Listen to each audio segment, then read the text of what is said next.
तो ये मेरा भ्रम मात्र था। किंतु कोई बात नहीं, अभी इस गजमुख को रोककर अपने भ्रम को वास्तविकता में भी बदल देगा ये गणासुर।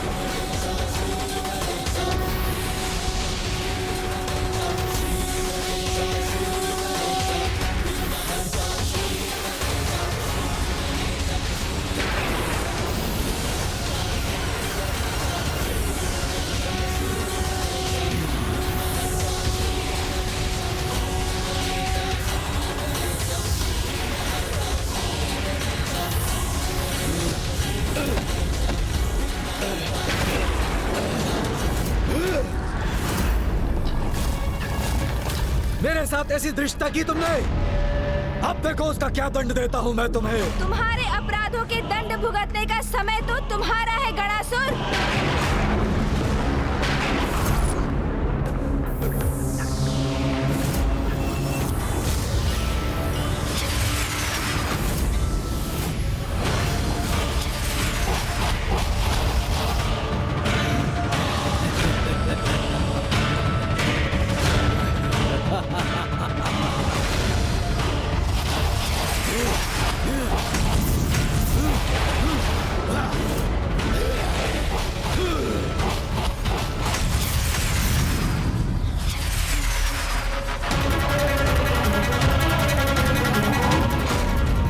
अकेला था, तुम अपनी सूंड की सहायता से रोकने में सफल हुए थे गजमुख। किंतु जब मैं अपने ही समान 12 गणासुरों में विभक्त हो गया हूँ, तो मेरे इन 12 प्रतिरूपों को कैसे रोक सकोगे तुम? मेरे ये प्रतिरूप जाकर हरण करेंगे देवी आदिशक्ति का।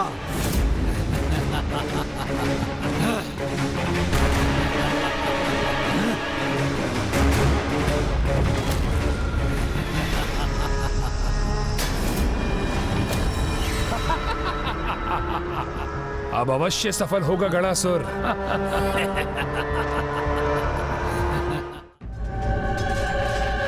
जब शत्रु छल का प्रयोग करे, छिपकर पीछे से वार करे, तो उससे युद्ध उसकी शक्ति को पराजित करने के लिए नहीं, अपितु उसकी दुर्बलता को उसके पराजय का आधार बनाकर किया जाता है।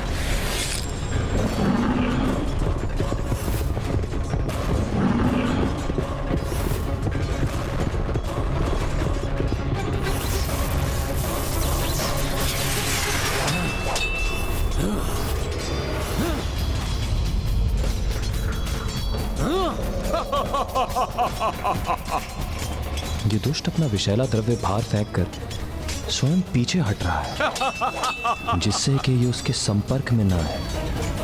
अर्थात इसकी शक्ति ही इसकी दुर्बलता भी है।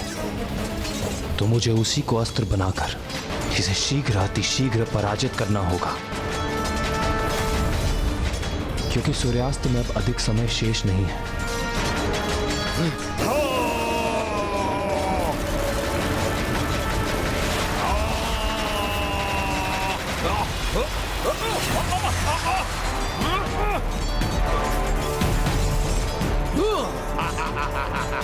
सूर्यदेव, अग्निदेव, इस असुर की सबसे बड़ी दुर्बलता इसका अहंकार है। मैं उसी का लाभ उठा के इसे बोलने पर विवश कर दूंगा। उसके पश्चात केवल उसका स्वर सुनकर हम उस पर लक्ष्य साधेंगे, और इसी प्रकार आज के युद्ध की समाप्ति से पूर्व ही हम उसे परास्त कर देंगे।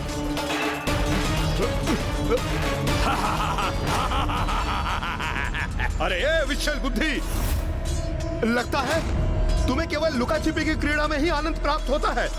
वैसे भी हमारे समक्ष आके हमसे युद्ध करने में तो अक्षम हो ना तुम। विचल बुद्धि हूँ, विचल बुद्धि।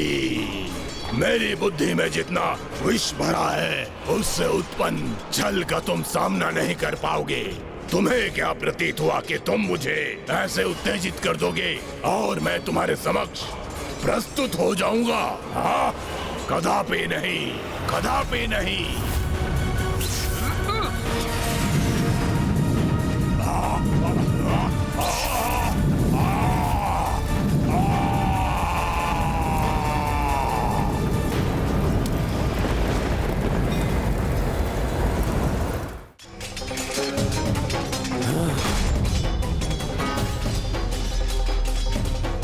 यदि ये कुछ भी विभक्त कर सकता है तो स्वयं को भी तो कर सकता है।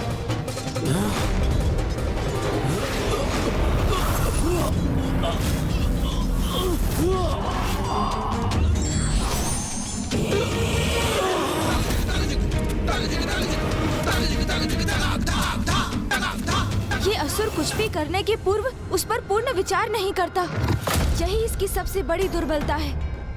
इसलिए तो स्वयं को 12 भागों में बांट दिया इसने, ये भूल कर कि यदि ये पूर्ण होता तो कहीं अधिक शक्तिशाली होता। इसलिए इसके पुनः साथ आने के पूर्व मुझे इसका उपाय करना ही होगा।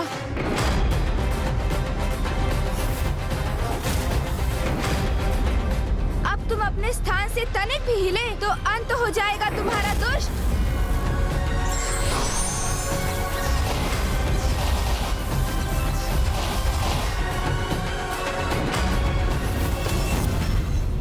पुनः रोक दिया गजमुख ने गणासुर को, और मेरे अन्य योद्धा भी महासंकट में है अब।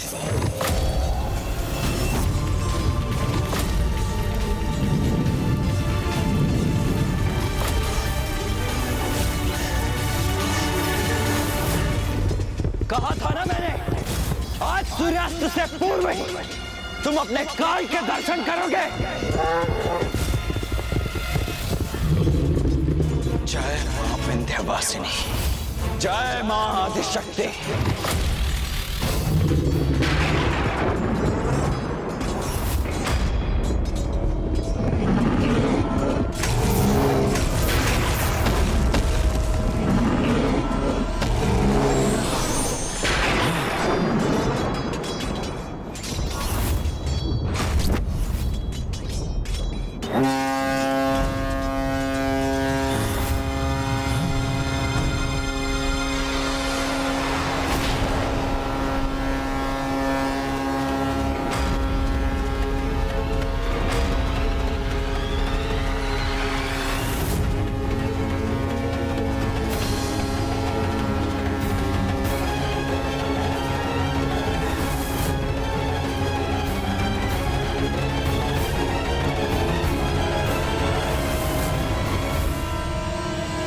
कुमार कार्तिकेय, इसने तो समय से पूर्व ही तुरुही बजाकर आज के युद्ध की समाप्ति का संकेत कर दिया।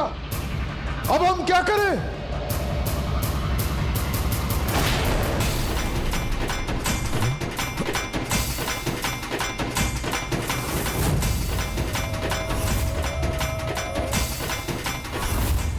यह सर्वथा अनुचित है। यह अवश्य असुरों की कोई न कोई चाल है। मेरे विचार से हमें अपना आक्रमण रोकना नहीं चाहिए। किंतु हम युद्ध के नियमों का उल्लंघन नहीं कर सकते। यदि उसके अनुसार हमारा विरोधी युद्ध विराम हेतु तुरही बजा दे, तो फिर उस दिवस के लिए हम भी युद्ध रोकने के लिए बाध्य हैं।